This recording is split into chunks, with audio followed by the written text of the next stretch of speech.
What's happening, Expeditioners? It's Pete here, founder of Expedition Money. I want to just read to you another chapter from my book here, Amazing Money Stories, True Tales of Greed, Generosity, Success, and Luck. These are just very short stories about people with some aspect of money that I hope are, one, interesting or fascinating or head-scratching, but also kind of give you some little nugget of wisdom that you might be able to apply to your financial life. This is chapter number 4, called Some Serious Dough. In the early days of cryptocurrency, Bitcoin was little more than a curiosity. Most people dismiss the idea of a virtual currency, seeing it as nothing more than a quirky experiment among tech enthusiasts. Back then, Bitcoin's value was so low that tech-savvy folks were mining the currency with their computers, earning Bitcoins for free. No merchants accepted Bitcoin as a payment, and digital coins seemed to have no real-world value. But on May 22nd, 2010, a programmer named Laszlo Hyenc had a craving that would change everything. He looked at his digital wallet stuffed with Bitcoins and wondered if he could trade them for something tangible, something like pizza. Hyenc posted a simple request on a Bitcoin forum: "I'll pay 10,000 Bitcoins for a couple of pizzas, maybe 2 large ones so that I'll have some left over for the next day." At the time, those 10,000 Bitcoins were worth just a few bucks. Enter Jeremy Sturdivant, another programmer who went by the online handle Jerkos. Sturdivant saw Hyenc's post and took him up on the offer. He ordered 2 pizzas from Papa John's, had them delivered to Hyenc's door, and in exchange received 10,000 Bitcoins. Little did they know that this casual transaction would go down in history as the first real-world purchase made with Bitcoin. It was a pivotal moment in the evolution of cryptocurrencies, a proof of concept that digital coins could have real value. Over the years, Bitcoin's value had been on a wild ride, soaring to dizzying heights that turned those initial 10,000 coins into a legitimate fortune. In March 2024, at the peak of Bitcoin's value, the coins that bought those 2 pizzas would have been worth a staggering $738 million. The pizzas that cost a few dollars in 2010 would eventually be considered the most expensive in history. For the price of 2 large pies, you could buy a private island, a fleet of luxury cars, or a lifetime supply of pepperoni. You gotta have a long life to have a lifetime supply of $750 million of pepperoni. But Hyenc and Sturdivant weren't thinking about any of that when they made their deal. They were just 2 guys, one hungry for pizza and the other betting on the potential of a new technology. Little did they know that their transaction would become a legend, a story told and retold as a testament to the power of innovation and the unpredictable nature of the digital age. Now, I bring the story up here not to convince you to get into Bitcoin. Bitcoin is very expensive, but in full disclosure, I have some Bitcoin. I have a handful of various cryptocurrencies. I couldn't even list them all off to you because I don't even know what some of them are. Some of them I buy on just a whim. But one of the things that I have learned about cryptocurrency over the years is that just because sometimes I'm confused about something, or just because I can't see the future, doesn't make me right?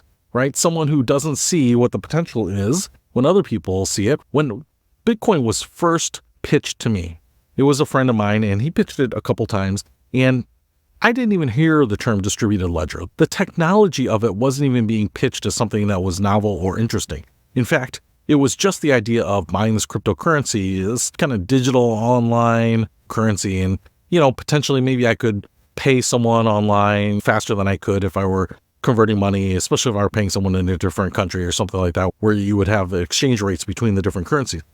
And the first time he pitched it, he's like, "Pete, there's this thing called Bitcoin." And I was like, "Oh, tell me about it." And it was $2 a coin, because I wasn't really someone that would get into mining. I never have gotten into mining. In fact, I've only been recently thinking about buying a mining rig for some other coins. But at the time, I was thinking $2 a coin, and I think part of my mind was just set on the fact that a Bitcoin would be $1. And paying $2 for a Bitcoin was like paying $2 for $1. That didn't make any sense. It didn't even kind of enter my mind that Bitcoin and the idea of a single coin was just the accounting measure. I think the idea of a coin kind of confuses us in some ways, right? And so he was like, "I think you should pick up some, man. Just throw $20 at it, throw $100 at it." I was like, "I don't think so." It just felt like a waste of money to me, and Bitcoin was moving around quite a bit. So the fact that I might have bought it at $2, it could have easily been 10 cents the next day, the way it was moving around. And then we met again. We were doing some other financial planning types of stuff. And he was like, "Hey, did you buy any Bitcoin? I think you should buy some. It's like $120 a coin at the moment." I was like, "Oh my gosh, I went from 2 to 120. This thing is taking off." And I thought about it, and I was like, "Well, now I'm not going to get into it. All the money has been made in it. The run up is done." And so at that time, I was even less inclined, even though it had obviously more momentum at that point, but I just thought, well, this is dumb. A coin is $120. And then again, when we met, it was around 200, and he was kind of pitching me on that.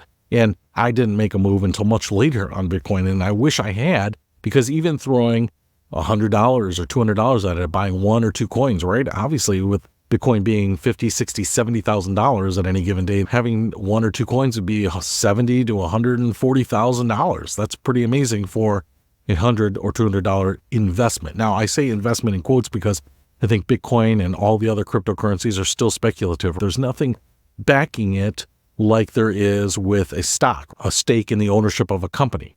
That being said, there are lots of things that we invest in or speculate on that don't have any intrinsic value behind them, including the US dollar or betting on a horse race or anything else that you're not going to walk away with anything. So while I keep hearing that you don't really own anything behind the cryptocurrency, well, that's not really a great argument. There are many things that are good investments that don't really have anything physically backing them up anymore. And just because something is physically backed up doesn't mean that it has a market for it. If you were alive in 2008, 9, and 10, you know that mortgage-backed securities weren't commanding a lot of money, even though there were properties and real estate and land behind those too. So just wanted to bring that up.